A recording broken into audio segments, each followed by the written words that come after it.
École de journalisme Paris 2016. Hugo Travers est invité par les étudiants pour parler des nouvelles formes de journalisme. Et l'amphithéâtre est bondé ce jour-là. Hugo est nerveux. Il a à peine 19 ans et vient de lancer sa chaîne YouTube Hugo Décrypte depuis 1 an.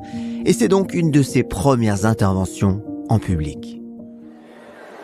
Merci à tous d'être venus pour cette conférence sur les nouveaux médias. Pour commencer, je vais prendre les questions pour nos invités. Bonjour Hugo. Je suis une grande fan de ce que tu fais et je voulais savoir, ça te prend combien de temps de faire une vidéo ? Puis, alors que les questions bienveillantes des étudiants s'enchaînent, 3 professeurs de l'école s'agitent dans un coin de la salle et un des professeurs interpelle Hugo. Bonjour Hugo, pour moi, faire du YouTube, ce n'est pas faire du journalisme. Il n'y a aucune profondeur, on est dans le divertissement. Vous n'avez pas de légitimité. Les 2 autres professeurs commencent aussi à remettre en question les autres invités des étudiants qui commencent, eux aussi, à huer gentiment. Hugo doit se battre contre le mépris de certains journalistes qui ne comprennent pas ce qu'il fait. Il n'a ni légitimité, ni rigueur. Pour Hugo, c'est aussi une source de motivation supplémentaire. Il va leur montrer qu'ils se trompent. Oui, il peut changer l'information en utilisant ce nouveau média qu'est YouTube, avec ou sans eux. Aujourd'hui, je vous emmène sur les traces d'un jeune homme qui a changé la vision de l'info pour toute une génération avec sa chaîne YouTube, Hugo Travers. Bienvenue sur Il était une fois l'entrepreneur, le podcast où je vous raconte les histoires des entrepreneurs. Car oui, entreprendre est toute une histoire. Je m'appelle Laurent Brouat et ce podcast est produit par Inspire Média. Hugo Travers naît à Sèvres en 1997 dans la banlieue de Paris. Ses 2 parents sont cadres dans des grandes entreprises, avec une éducation très forte autour de l'apprentissage et de la liberté. Ce qui distingue Hugo, c'est son environnement biculturel car son père est d'origine britannique. Hugo est déjà passionné par l'actu à l'âge de 11 ans. Vas-y Hugo, t'es prêt ? Attends frérot, je réajuste ma chemise. C'est parti. Bonjour à tous, nous sommes le 15 avril 2008 et c'est une une très spéciale puisque... Oui, Hugo fait son premier JT à 11 ans. Il fabrique même, avec son grand frère, un journal sur Word, 1 an plus tard, qu'il vend dans la rue.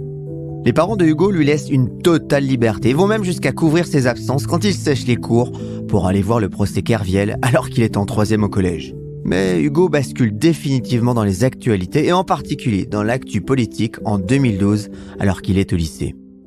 Réunion entre élèves au lycée Jean-Pierre Vernant à Sèvres. Bon, les présidentielles c'est dans 2 mois et j'aimerais vous proposer la création d'un journal participatif. C'est quoi ton journal ? Personne ne comprend rien à la politique dans le lycée et on pourrait écrire pour des lycéens et décoder l'info. Radio Londres, oui, un journal participatif est né. Ce n'est alors qu'un site web qui regroupe les contributions de différents lycéens sur la politique. Le slogan qu'Hugo trouve est simple, donner un coup de jeune à l'info. Un slogan et une idée qu'il va reprendre quelques années plus tard.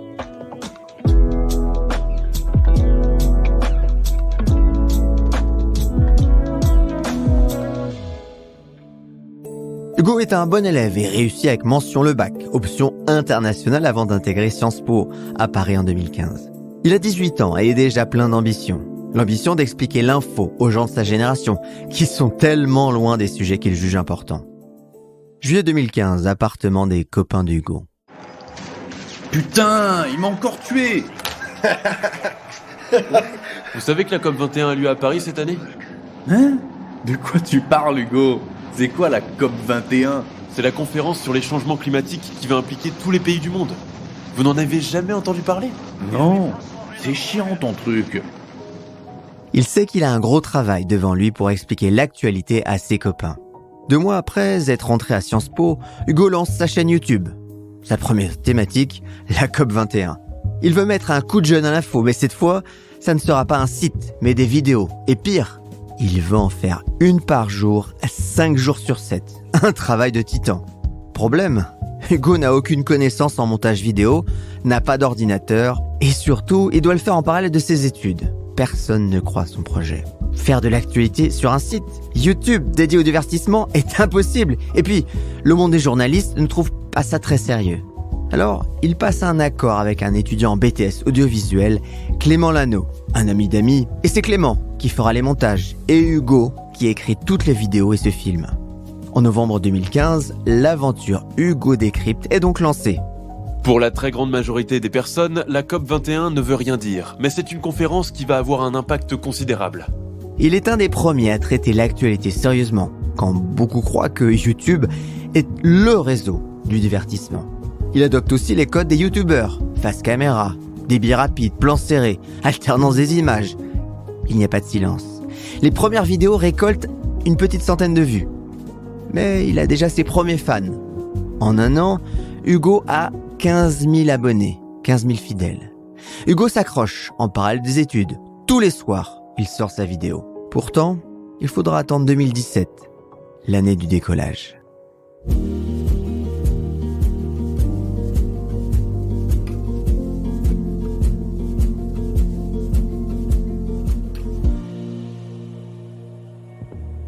Tout commence fin 2016 quand Doc7, un des youtubeurs stars, lui offre 20 secondes de visibilité dans une de ses vidéos. En quelques semaines, il récolte plus de 25 000 abonnés supplémentaires. Puis, la première passion de Hugo ressurgit, la politique. Avec l'élection présidentielle 2017, Hugo se lance aussi sur les interviews politiques. Avec ses dizaines de milliers de vues pour chaque vidéo, les politiques comprennent aussi qu'ils peuvent toucher un autre public, plus jeune.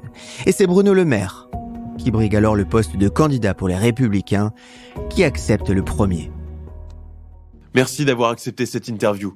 J'imagine que c'est votre première interview avec un youtubeur. C'est la première, et c'est un grand plaisir d'ailleurs. Il enchaîne ainsi les interviews avec différentes personnalités politiques comme Benoît Hamon ou Jean-François Copé. Puis, lors de la soirée électorale du premier tour des élections présidentielles en avril 2017, il décide de faire un live sur sa chaîne de 15h à minuit. Ce sont plus de 170 000 personnes qui se connectent ce jour-là. Le nombre d'abonnés explose. Il dépasse rapidement les 100 000 abonnés. Après les élections présidentielles, il s'offre même un tour du monde grâce à LCI, la chaîne d'information de TF1, qui lui achète ses reportages au Kenya, en Corée du Sud ou même au Canada. Il parle d'ailleurs des acteurs du changement, des gens qui ont un impact positif sur la planète. Et le deal est excellent pour Hugo, qui en plus de voir ses reportages sur LCI, les diffuse aussi sur sa chaîne. En 2018, il devient même chroniqueur politique sur Europe 1. Et il faut bien le dire, son travail de fond commence à payer. En 2019, sa chaîne compte plus de 350 000 abonnés et ses vidéos ont désormais des centaines de milliers de vues. 2019 d'ailleurs, où Hugo fait le gros coup qui propulse sa chaîne tout en haut. Hugo Travers, 21 ans, pour la première fois devant Marine Le Pen. Bonsoir madame Le Pen. Vous n'étiez pas trop stressé? Ça va, c'est la première fois que je fais ça, mais ça va. Il est pas stressé, il passe plus à la caméra que moi. Il est sur YouTube. Oui. Début mars 2019, il est invité par France 2 sur le plateau de l'émission politique comme représentant des jeunes pour interviewer Marine Le Pen. Il en fait une vidéo. Plus de 4 millions de vues. L'émission de France 2, elle, est vue en direct par 1,7 million de personnes. La carrière de Hugo décolle vraiment. Et en mai 2019, il interviewe même Emmanuel Macron, seul à la veille des élections européennes de 2019. Dorénavant, tous les hommes politiques se bousculent à la porte d'Hugo quand ils veulent passer un message. Hugo et sa chaîne deviennent un succès après seulement 5 ans de travail et dépassent le million d'abonnés en 2020. Pour l'élection présidentielle 2022, Hugo devient la référence et le passage obligé pour tous les hommes politiques. Il présente même les programmes, mais aussi des formats d'interviews très différents. D'ailleurs des formats TikTok, où les politiques doivent répondre en 60 secondes par oui ou par non à des dizaines de questions. Entre monteurs, journalistes et vidéastes, c'est toute une équipe qui est maintenant autour de Hugo. Ce n'est plus seulement la chaîne Hugo Décrypte qui se développe, c'est aussi toute une entreprise.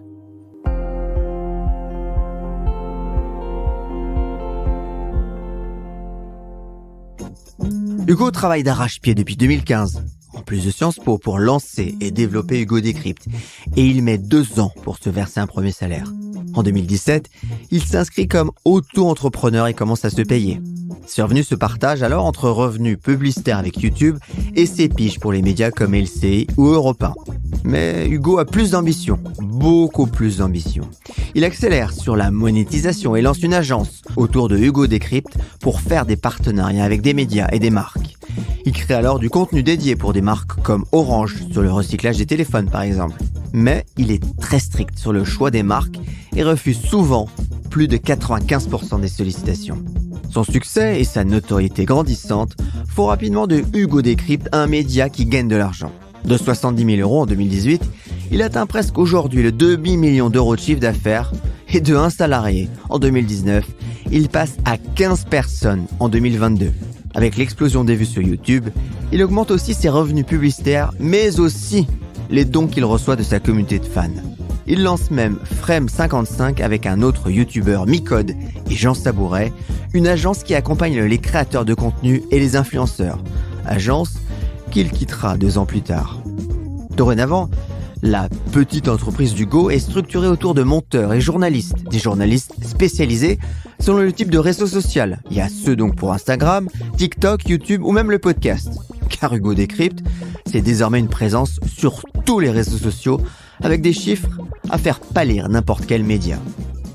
Conférence de rédaction, novembre 2002, Hugo Décrypte, Paris 2e. Bravo à tous pour ce formidable boulot. Nous avons atteint des chiffres impressionnants sur les réseaux sociaux. YouTube, plus de 1,7 million d'abonnés. TikTok, 3,4 millions d'abonnés. Instagram, 2,3 millions d'abonnés. Hugo, on sait tous que les chiffres, tu t'en fous, non? Oui, c'est vrai. Mais de temps en temps, c'est quand même pas mal de voir le chemin parcouru. Et se féliciter.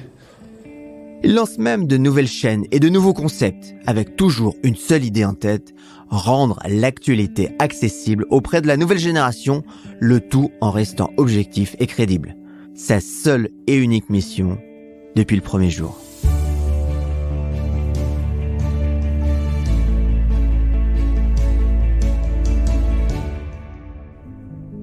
Hugo Traverse a réussi. Il a réussi en gardant cette mission qu'il a toujours animée depuis le premier jour, amener l'information et l'actualité auprès d'un public jeune. Il multiplie les projets, les idées, les innovations. La dernière, co-construire sur Twitch avec son audience les sujets à traiter le lendemain pendant la conférence de rédaction. J'aimerais que notre génération s'empare de ces sujets. Il y a tellement de choses à réinventer. En 2013, alors qu'il n'a que 17 ans, interrogé par une journaliste sur sa génération dans Elle Magazine, il fait cette confession. Tous mes projets sont nés sur Internet. Nous sommes tous, sauf rêveurs, peu responsables. Nous savons prendre le meilleur de ce qu'Internet nous offre. S'amuser, mais aussi apprendre, creuser des sujets, partager, rencontrer des gens. Dans 10 ans, je me vois à la tête d'un média, d'une start-up de l'info. Alors, Hugo Décrypte n'en est qu'à ses débuts. Comme Hugo d'ailleurs. Et ça, c'est une autre histoire.